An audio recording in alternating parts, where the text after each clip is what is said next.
শুভ দুপুর বন্ধুরা, আজ আমি একটা ডিমের রেসিপি তোমাদের সাথে শেয়ার করছি। ডিম আর আলু আমি আগে থেকে সেদ্ধ করে নিয়েছিলাম, তারপরে ভালো করে নুন হলুদ দিয়ে ডিম আর আলুটাকে ভেজে রেখেছি।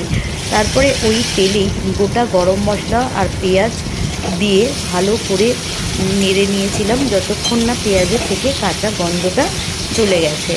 তারপরে ওই পেঁয়াজের মধ্যে আমি কিছুটা নুন অ্যাড করেছিলাম যাতে পেঁয়াজটা খুব তাড়াতাড়ি ভাজা ভাজা হয়ে যায়। এবার পেঁয়াজ ভালো করে ভাজা ভাজা হয়ে যাওয়ার পরে আমি আদা বাটা আর রসুন বাটা তাতে অ্যাড করেছিলাম। আদা আর রসুন দিয়েও আমি অনেকক্ষণ পর্যন্ত কষিয়ে নিয়েছি যতক্ষণ না কাঁচা গন্ধ চলে গেছে আদা আর রসুনের। তারপরে কি একটা গোটা টমেটোকে আমি ডুমো ডুমো করে কেটে ওই মশলার মধ্যে দিয়ে আরও ভালো করে নেড়ে নিয়েছিলাম। তারপরে হলুদ গুঁড়ো আর কাশ্মীরি লাল লঙ্কার গুঁড়ো অ্যাড করেছিলাম। আমি কিন্তু এই ডিমের রান্নাটা করার জন্য কোনো রকম জিরে গুঁড়ো ধনে গুঁড়ো ইউজ করিনি।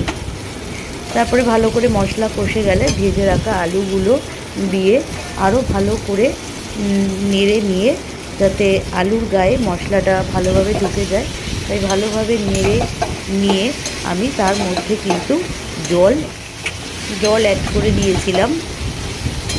যেখানে আমি গরম জল ইউজ করেছি, যে কোনো রান্নাতে গরম জল দিলে কিন্তু রান্নাটা খেতেও কিন্তু খুব সুন্দর হয়। তারপরে গরম জল অ্যাড করার পরে ঢাকনা দিয়ে আমি কিছুক্ষণ রেখে দিয়েছিলাম যতক্ষণ না ঝোলটা ফুটে আসছিল।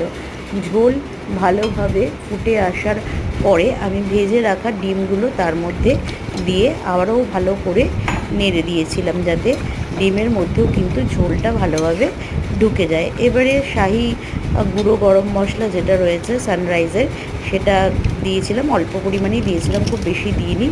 দিলেই কিন্তু আমার আজকের ডিমের রেসিপি পুরো রেডি হয়ে গেছে। দেখো দেখতে কতটা সুন্দর লাগছে আর খেতেও কিন্তু খুব টেস্টি হয়েছিল।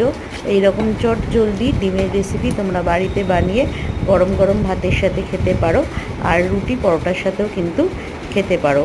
তা আজকের আমার ডিমের এই রেসিপি তোমাদের কেমন লাগলো কমেন্ট করে জানিও বন্ধুরা। আর ভালো লাগলে একটা লাইক করে দিও আর শেয়ার করে দিও ভিডিওটা। আর আমার ভিডিও দেখার জন্য, আমাকে ভালোবাসা দেওয়ার জন্য অসংখ্য ধন্যবাদ তোমাদের সকলকে। আজকের মতো টাটা। সবাই কিন্তু জানিও যে ডিমের রান্নাটা কীরকম হয়েছে আর কারা কারা বানিয়ে খেলে বাড়িতে, সেটাও কিন্তু কমেন্ট করে জানিও। টাটা।